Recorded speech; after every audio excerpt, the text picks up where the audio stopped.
Hello, everyone, and welcome back to the Outdoor Adventure Series podcast, where we celebrate individuals and families, businesses, and organizations that seek out and promote the exploration, stewardship, conservation, access, and enjoyment of the outdoors.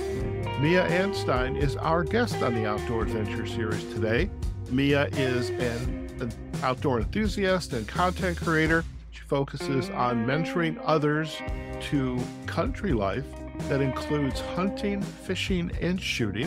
And she also hosts the Mac Outdoors podcast. Mia, it's a pleasure to have you on the Outdoor Adventure Series. Welcome. Thank you so much for having me. I was so excited when I got to meet you through some of our platforms. It's really great. Yeah, most definitely. And for our listeners, this is the power of being available and participating in the networks and even the tools that we use to produce our work. In this case, the podcast. I saw that Mia was an outdoor enthusiast and then some, I might add. And I thought, wow, what a great opportunity to bring her on the podcast and kind of get to know her field and what she does. And I have to say, Mia, you are one busy outdoor enthusiast. And for our listeners, can you just give us a kind of a high level view of your background and where you're at? And you also mentioned what you just got done doing this weekend, and I'm kind of intrigued by that. So if we go off on a tangent, so share with our listeners, who is Mia Anstine? Yeah, and that's something I've always been told over the years, like you need to have your 30-second elevator speech. And my speech varies depending on where I'm at, which convention, what am I doing? But I'm an outdoor writer. I write about hunting and firearms primarily, a little bit about fishing and other outdoor adventures. But I freelance and I write for industry magazines and such like that. That's my regular paying gig. But as you said, I'm also a podcast host, and I do that because I'm an outdoor mentor. And I grew up in rural Colorado, Southwest area near Durango. And my parents divorced when I was going into high school. And when I moved to San Diego with my mom, I realized that a lot of people didn't understand hunting, fishing. They didn't know firearm safety. And through that, it launched me into what I'm doing today. And that is educating others about primarily conservation and safety. But there's a lot, like it trickles out into a lot of areas there. And so that's kind of like the overview. As far as what I did last weekend, I taught a hunter ed class and we moved our cattle from their summer grounds down to the fall ground. Okay. So for the hunter's ed class, let's touch on that first. Who was the audience? So hunter ed, I sometimes will teach like youth specific classes and those to try to focus because the speed can be really fast in a standard class. And so sometimes it'll be youth specific. This one was just an open class. And honestly, I didn't have very many youngsters. We had about 4 or 5 that were between 12 and 18 years old. And the rest, it's a really interesting thing to me was that half were women and half were men. And I think some of them chose the class because I'm a female instructor, because there actually were 3 others going on in the area the same day. So yeah, it was an audience that was mixed, but primarily adults. Okay. Now I'm curious, and not to be chauvinistic, but being an accomplished hunter, hunter educator, and female, I would imagine that opens a lot of doors for you because the guys like me, if I hunted, which I don't, I mean, there's a lot of us and there's a lot of us trying to educate, but you kind of stand out in your field and what you do and what you're educating on. Yeah. And, I don't know if you knew, but I'm the first American woman to be on the cover of Field and Stream magazine. We were going to get to that, by the way. I want to find out about that. And I want to say that part of that is because of my mentoring. And I have to kind of step outside of myself to see like what that looks like. But I think a lot of it is I try to be very welcoming. I'm not judgmental. If you don't know, I'm not upset.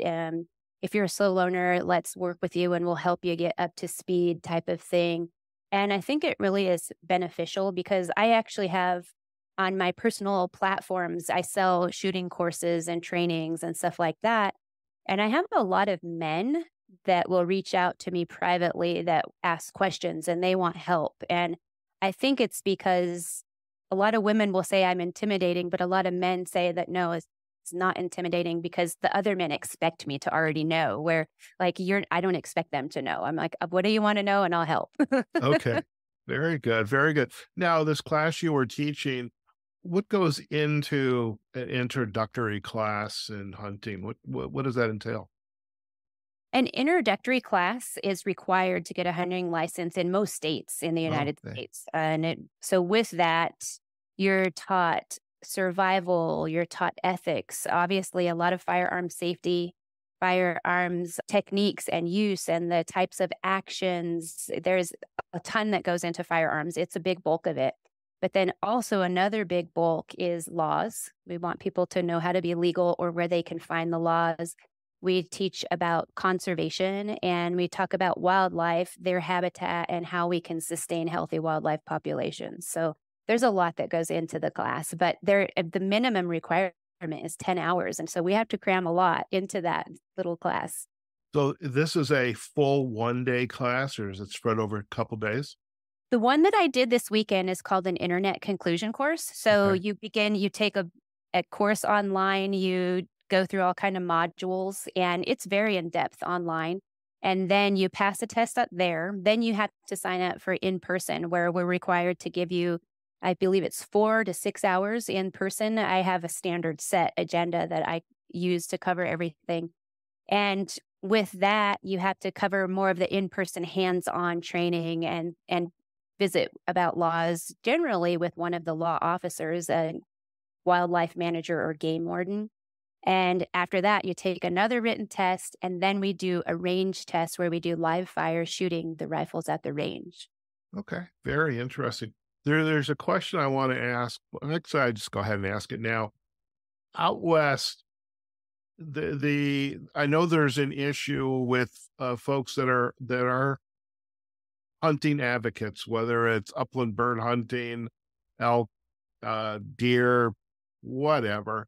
And you have people that own land, and but hunting is a very mobile, it's transit rich opportunity because you have to move as you're going out that day. Do you also talk about some of the intricacies of moving from one property to the next? Because I know that access is a big issue.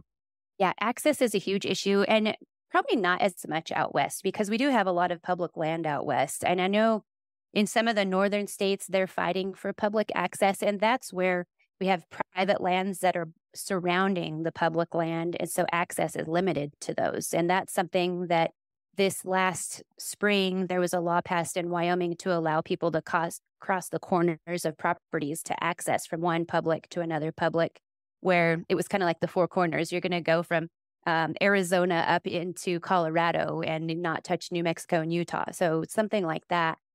And that is something that we discuss. We teach people where they can find public land, how they can contact a landowner to ask for permission. Colorado also has programs here with landowners where the landowners will grant hunters access. There's a program primarily in the east part of the state where we have corners for conservation. Mhm. And that's where the farmers or ranchers have pivots, and those are sprinklers that go around in a circle. Well, the corners of their square or rectangle properties are not really utilized. So you can go there to hunt pheasants or different animals that they may have on their property. And they work in conjunction with our agency here in Colorado to help you find those areas. Very cool. When I have flown from the Midwest where I grew up to say Denver or out west, further west to California, and I see those as you just shared pivot. I never knew that, but I was always curious about them. So thank you for educating me today on that little tidbit. That Yeah, okay, as I a could. rancher, I also have a lot of background in that too. All right, if my mom was still alive, may she rest in peace, I'd have to call her today and tell her what I learned. They're You know, not crop circles. they're not crop circles. I love it. So there's so much to talk about with you today, Mia, but I am still curious about you are moving cattle from one area to the other. Tell us a little bit more about that. I can imagine you're in a horse, you've got your chaps on, your hat, you've got your rope, and you're going, Come on, doggy, let's go, let's go." Yeah, What was pretty that much. like? Pretty much, kind of. So what we do as ranchers, and this crosses over to the conservation issue. I mean, Hmm. most ranchers are conservationists. And what we do is some ranchers will use public land for their grounds for their animals, and then they have their private properties. You circulate the animals to different areas so they don't overgraze and destroy the habitat in one location. And what we have is an area in the high country where we use a private property and we have our animals there all summer. They graze and enjoy the high country where it's a lot more cool temperatures than down where I live. Hmm. And then when the weather starts to get bad, and I mentioned to you before we started, we do what's called fall calving. Our cows have their babies in the fall, and that way they can get large over the winter. But we bring them down so we can keep an eye on them so that we know if predators are around. There are black bear on the property where they have been all summer, and I have game cameras that I use to keep an eye on the cows, but also the wildlife.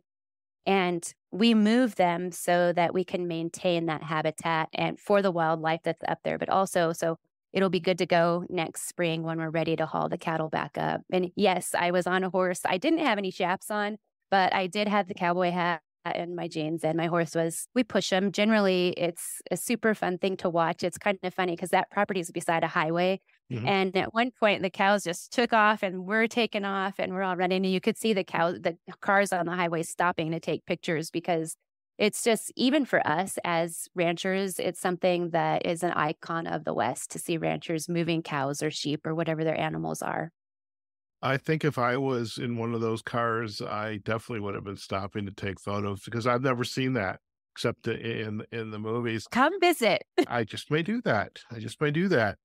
You mentioned the word conservation, you've got the ranching conservation, hunting conservation. For our listeners, why? Because I don't think we, folks in the Midwest where I grew up, we don't naturally think of those two, hunting conservation, ranching conservation, as going side by side. And I Right. think it's an A lot of important people miss it. distinction. Yeah. Why is it so important? And why is it the case? Well, a thing that probably a lot of people nowadays don't understand is what conservation is completely. They don't understand conservation. And a lot of the general public are intermixing preservation and conservation as the same thing. Mhm. So they want to preserve our wild animals. And what that means is we're not going to touch them. We're not going to hunt them. We're not going to do anything. We're just going to let them exist on the land. And unfortunately, what happens is you'll end up with too many predators. They wipe out small game, prairie chickens, grouse. They're going to eliminate nests of wild birds and stuff like that. Then you have something that ends up on the endangered species list, and you have a bunch of predators that are not. And so what we do is we use a conservation model, which is called wise use of a resource. Mhm. And with wise use, we might manage a predator, and that could be foxes, skunks, raccoons, so that they're not raiding a nest of wild turkeys. Mhm. And by regulating those, you end up with a nice, healthy turkey population and a healthy small game population. And that's what conservation is. But and the underlying part of that is you also have to have the habitat to sustain the animals. They have to have food, water, shelter, space, and they have to have an arrangement where they can use that. So a big thing with us in the West are interstates. In Arizona, across Utah, they have the Kaibab National Forest, and they've actually put a lot of bridges and tunnels for the wildlife to access and cross without getting hit by vehicles. And that just helps with the conservation model of having healthy wildlife populations. I love that. And thank you for educating us and our listener and me and our listeners on that. And I love this last point you shared about in these states, Arizona, Utah, these access points, because there, for example, there is a train that's going to be built between LA and Las Vegas, and it's going to go down the I-15. And part of the construction and the requirements are to build underpasses or right of ways for these wild animals to navigate from one part of Death Valley to another part. And and I love the fact that they thought of that. And it's not just, oh, let's just throw down some train tracks and that's it. Yeah, let's just muck out whatever is in the way. It's okay. There's Yeah. plenty of wild animals. So it's nice to see that they have that considered. I will tell you, I don't really talk politics much, but in one of the elections, when they talked about building the wall across the border, I'm not like whatever with your wall. Can the wild animals get back and forth? It was my thought when they build the wall. I was like, well, I hope there's going to be a way to get the animals because there are in Sonora, Mexico, and then southern Arizona and Texas. We have coos deer and mule deer and animals that migrate back and forth. So we definitely have to consider those in all that we do. Sure. And I do appreciate this. I'm going to say one thing about the politics, and then we're going to move on because I don't want to talk about either. But that is one area, conservation is a topic throughout the U.S. And I saw this recently down in the Gulf Coast when I was in Gulf Shores. Uh, the conservation, it can often be the conversation that can bring two disparate groups, very polarized groups together to support a common cause that's good for everybody. And tourism, conservation, those types of thoughts are very important. And I think politically, that's one way people can have at least a good dialogue. So I appreciate that. So I'm curious, you have been in the outdoor space for a long time, and tell us more about this field and stream. I would love to have a photo of it for our show notes. It might be copyrighted, so maybe we can't. It But is copyrighted, but you can share the magazine cover. I will definitely do that. If you can share the link with us later, we'll have that Sure. on our show notes. What led up to being on the cover of Field and Stream and some of these other projects that you have been working on? Because definitely you're out there in the social media space and around a lot of the work that you're doing. Yeah, so basically the article or the focus of that issue was women that are changing the industry. And it was I actually had a lot of kickback from people in our industry, from other hunters and stuff like that when I got that cover. And the whole idea was it's not the famous women, it's not the TV stars. These are everyday women who are just boot on the ground women that are trying to make a difference. And there were, I believe, 11 women that were featured in there and all do different things. Some created hunting gear for women, some do shooting classes for women, hunting camps for women. But I was featured in there partly due to my outdoor writing, but I also, as I told you, hunter ed instructor. I am an advocate for hunters. I go to the Capitol, whether it's in the state or Washington, D.C., and I show them the face of a hunter or the face of a gun owner and tell them why I do what I do and try to get basically empathy because it's hard to understand something if you're not a part of it. And having those face to face conversations are really important. But that basically is how that got put in there. At the time, I was writing a column for a online publication, and my editor was part of the format of that article and that piece. So it was a really great thing to be featured for a lot of the things I'm doing. Very good. Now, you're a member of a lot of outdoor focused organizations. And one, I'm thinking, how does she do this? I mean, do you have like a double or a couple twins there that are just co-pursuing this? Because how do you choose where to put your energy in a lot of these organizations? This is something that I've been focusing on a lot. And for your listeners, I mean, we only have a few months left in the year. So this is something to sit down and consider. Where do you want to put your energy in the 2024? Right. And I do a lot of things and I care about a lot of things. And at one point, I used to say, I've got my head above water, so I'm good. But then if you have one thing go wrong, I actually had a family member who got sick and Mm. it dunked me and it was really hard to keep afloat. So first of all, my family is my priority. And Mhm. so God first, then my family. And then after that, I look at my jobs and I make sure that I meet my deadlines, get my jobs done. I actually missed deadlines during when I sunk under there. And that was, to me, that breaks my heart. Like, that's Mm. not who I am. So that was tough. And through that, at the time, I was on the board of directors for the Professional Outdoor Media Association, for some local conservation districts. I was on a lot of things. And what it did is I just stepped back and it's like, where you can make a difference is where you should put your energy. And some of those, yes, I could make a difference, but I don't even have to be on their board to make a difference. They can just call me when they need help and say, hey, can you help us with interviews? Could you help us give us an idea? and I don't have to be on their board. And so that's what I've done is I've stepped back. I'm on the Colorado Sportspersons Roundtable here in our state, and that's quarterly meetings, so not a ton. I also am on the governor's outdoor partnership program. We have a council that talks about how we merge recreation, conservation, agriculture, how we get everything to coincide in our state.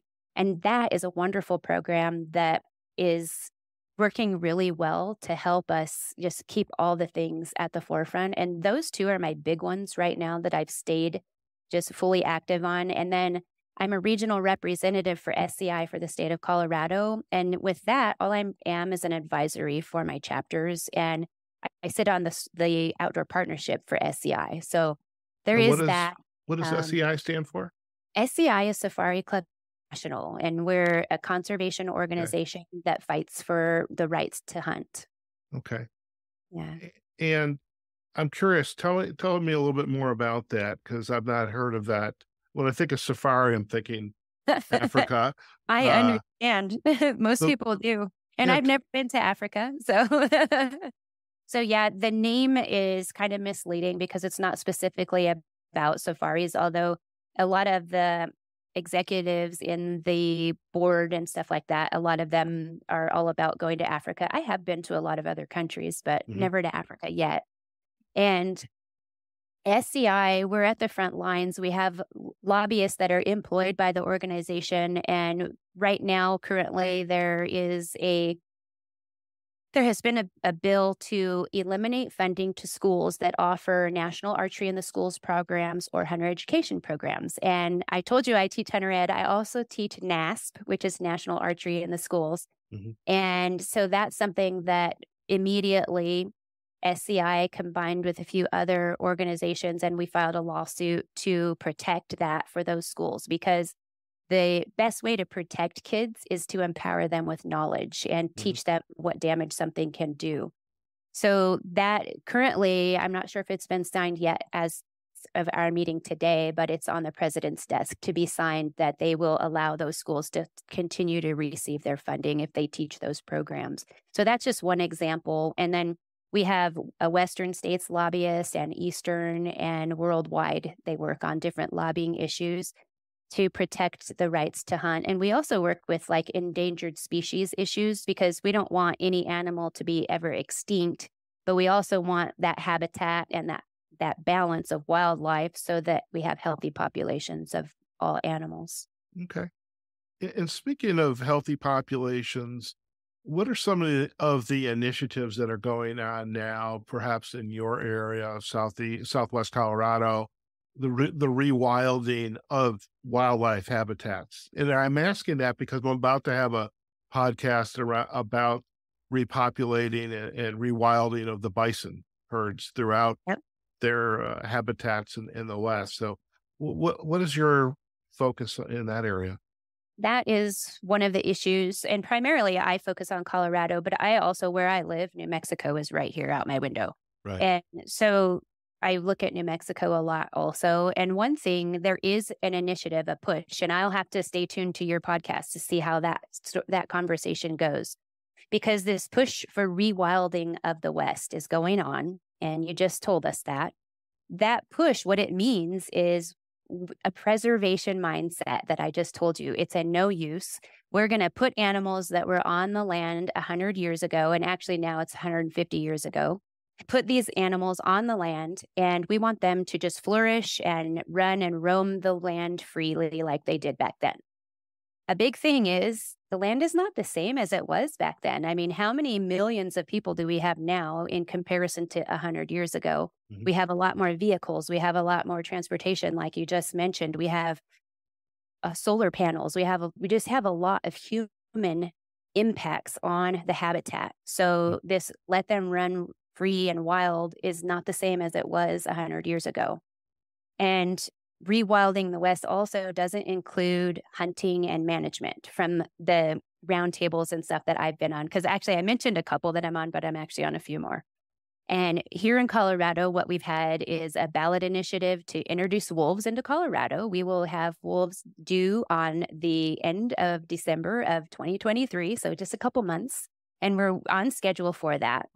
With that, the proponents that want the wolves put here, they also do not want them hunted. Uh, And again, so we have a diminishing elk population in our state. We do have the most elk in the United States, and they're looking at that as you have the most, so you could use a few less, is how the proponents are looking at that. But what will happen is you end up with too many predators, and that population's going to plummet, and we don't want it to be listed as endangered. mm, So that management conservation thing, again, is super important. In Colorado, we also have the bison are one of the issues that are coming up in the northwest part of the state. Right now, they migrate in from Utah and they come in and out, and they're not regulated because they're just a wild animal. And there's a fight to make them either wild or domestic. And as a rancher, we don't really want them because they carry diseases that can infect our cattle. mm. And so there are different things as far as that goes. And that I could talk to you for hours on that story too. Something, and part of me is thinking, did I just open up a can of worms with Mia? Because I mean, it's not lost on me. And if we were going to post the entire video, your passion around a lot of these issues and energy definitely comes across. And I appreciate that. And what I also find interesting is you shared again, there's a difference between preservation and conservation. And as a scholar practitioner in my field of expertise, I'm very much interested in what's called systems theory. And so when we do one thing, if we haven't really studied about its origin and what came about to create it, then we also are not thinking about what happens after that. And then Yeah. the second step, the next step, the one after that. And we just have these grandiose ideas and say, hold up our hands. I feel like I'm on a soapbox right now. We feel like we're getting on our soapbox and saying, hey, I help preserve the elk, the bison, the wolf, which, by the way, I love just the idea of wolves. I really do. However, I do realize we can't just put these animals out into the wild and say, okay, we're done, because there's going to be some ramifications that I know we haven't thought about. And your energy that I'm seeing actually speaks to that. Thank you guys, you did it, but now you got to think about all the things that are going to happen because of it. Yeah. Yeah. Yeah. So that's sorry to get on so many issues, but those are only 2 or 3 of the issues. We I also can imagine. they introduced this past week a ballot initiative proposal that hasn't yet been signed by the Secretary of State, and that will eliminate the hunting of mountain lions, cougars, and lynx, which lynx are already federally protected. Mm-hmm. That's coming down the pipe. There's an initiative with beaver trapping. There's a ton. I have a three-pager I could send you with issues that our state is dealing with. I can only imagine. And actually, if you have a link to it somewhere, we can definitely put it on our show notes. I guess a question, maybe to bring it back to outdoors enthusiasm and just access and enjoyment. In your life in Southwest Colorado, which I have no doubt is how beautiful it is, what gives you the most joy when you're outside, either by yourself or with your family, or you're taking your friends around? What's giving you the most joy? I tell you what, it's funny that you say that, and I'm giggling right now when you say that because I love just being outside. I love Yeah. the outdoors, whether it's here in my yard or up in the mountains or wherever it might be. And when I'm out hunting, my husband, he'll laugh because he'll see me, I stop and I'm taking a picture of a bug, or I'm taking a picture of a leaf, or I'm taking a picture of the sky or whatever. And I really just love being outside. I love seeing whatever God created. Just the other day, I took a picture of a stick bug and I'm like, oh, look at this stick bug, look at this moth, look at this flower, whatever it might be.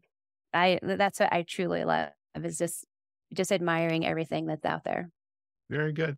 When you are writing, and by the way, I do want to make a pitch. You really should have a look at the Outdoor Writers Association of America.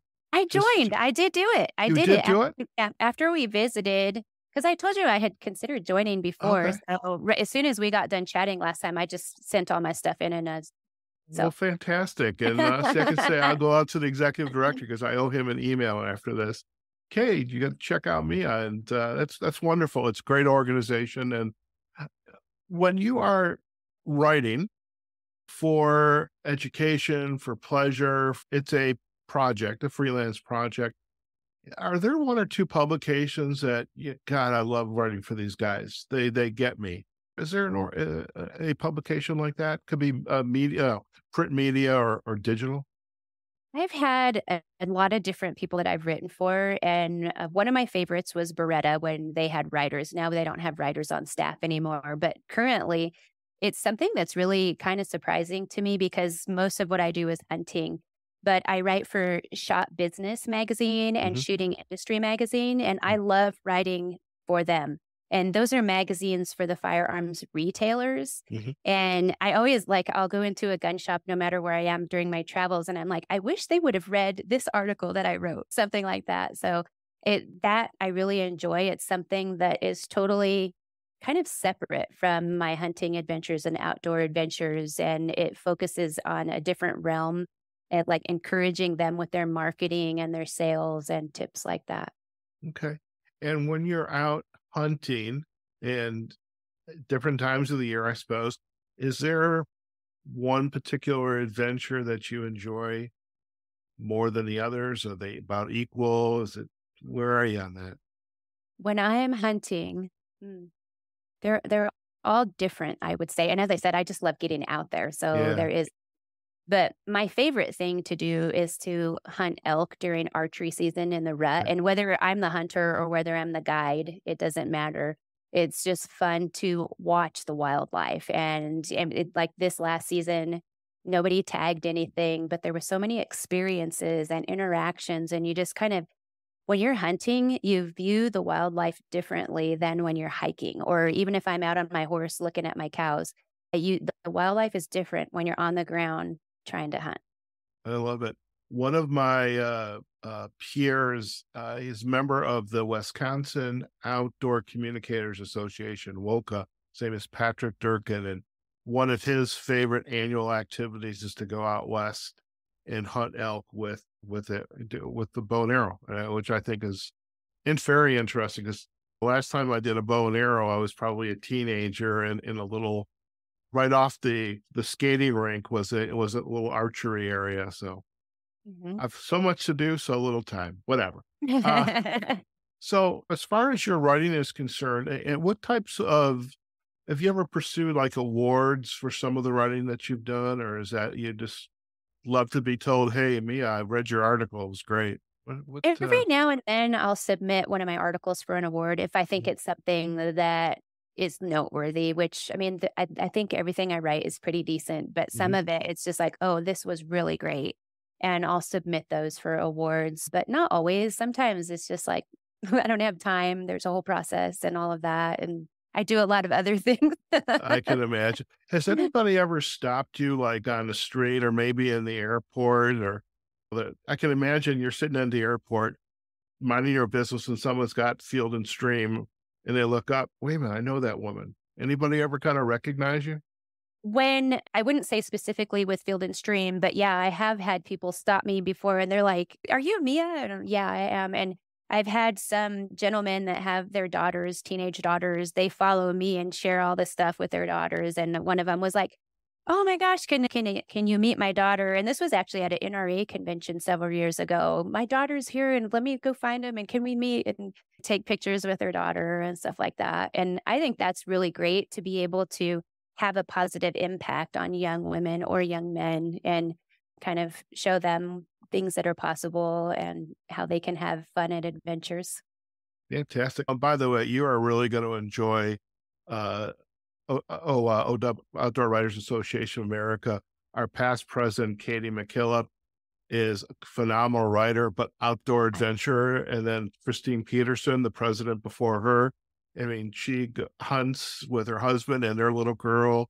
I mean, we've got Amy Chris Milgate, who just wrote a story and a book and did a documentary on bears up in the greater Yellowstone ecosystem. And it's just that's what I love about with the organization. So many great writers, producers, and lots of very successful, accomplished women in their field. And it's I think you're gonna definitely fit right in for there. So glad you're now a member. Fantastic. I am curious about the podcast. So as a fellow podcaster, which is how we met, I think you and I are both using one of the tools that we use in our production process. We'll give a shout out to Cast Magic, but tell us about the Mac Outdoors podcast. What's your spin there when you bring guests on?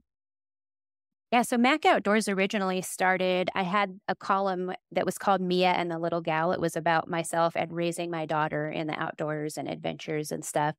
And we developed quite a following with that. And then when she was graduating high school, it was like, well, this kind of is going to go away. The column is. And a lot of the followers are like, well, how are we going to keep up with where she goes? And so what we did was started the podcast, and we would talk about 2 or 3 topics. And then she went to college, and where I live, the technology wasn't great then. And it was like we would blink out in the middle of our recording, and I'd be calling her, hey, can you re-say this part and send it to me? And I'm trying to put it together. It was really not great. Yeah. And so we ended up, it kind of faded away. Well, then I have a lot of women on social media will ask me questions. And I also said men, but if one lady had the question, I'm like, several others must as well. So I started the podcast going again. And it started out with just me monologue, answering questions. And then I had more people. Can I be on your podcast? Can I be on your podcast? And I was like, well, okay. So now I'm doing interviews, and then here and there, I'll do some monologues to fill in with something really important that just needs to get out there. I'll fill in those monologues for them. But I have guests that are hunters. I have guests that are anglers, and all different types of organizations will ask to share about issues. And so hunting, trapping, fishing, shooting, adventures. We did one on wild Mustangs, since you're talking about habitat and conservation. Oh, wow. And they were from Nevada. Okay. Very good. Well, I am really enjoying checking out the episodes, and I'm sure our listeners are going to as well. And that's another thing, by the way, with the Outdoor Writers Association of America. You will have a never-ending supply of potential guests. So let me tell you that. So if our listeners would like to learn more about you and your work, where would be the best places for them to go? So the best place to find me is on my website, and it's miaanstine.com. There's the podcast, there's recipes, there's a blog. So there's all kinds of different news and information there.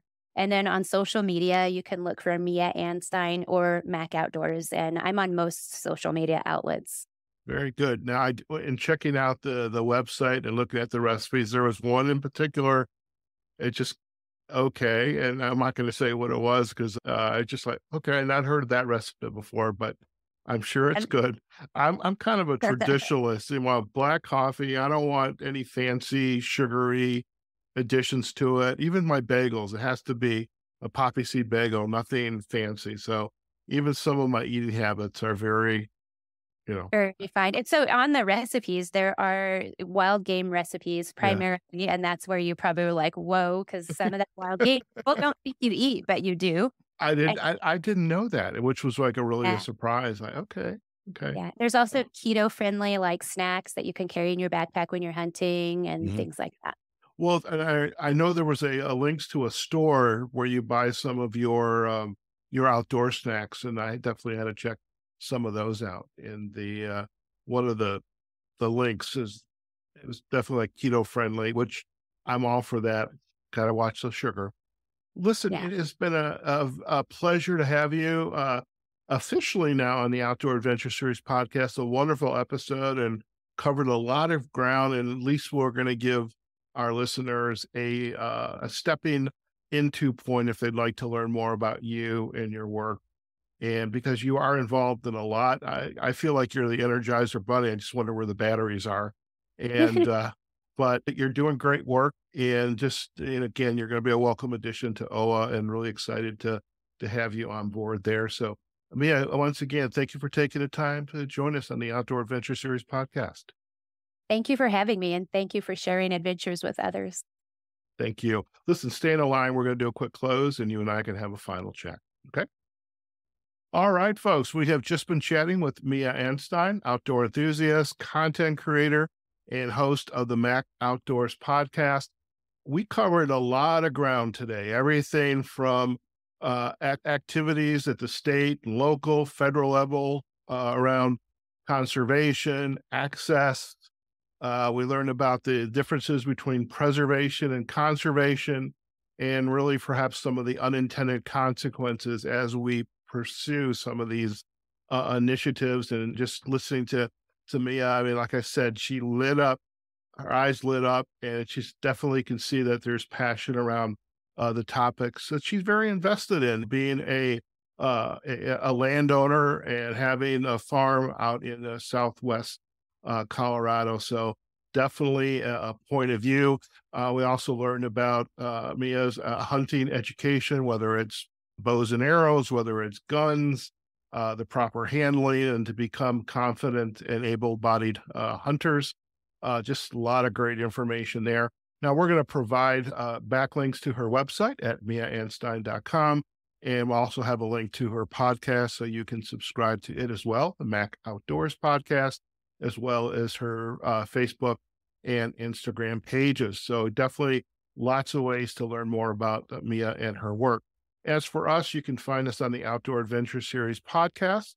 You can also find us on our Outdoor Adventure Series pages on Facebook and LinkedIn. We will have a get to know you segment with Mia up on our YouTube channel.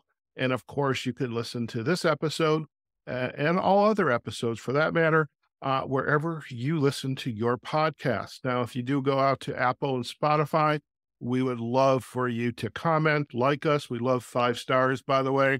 But if this episode was of interest or any others, please go out and give us a review and share it with your family and friends.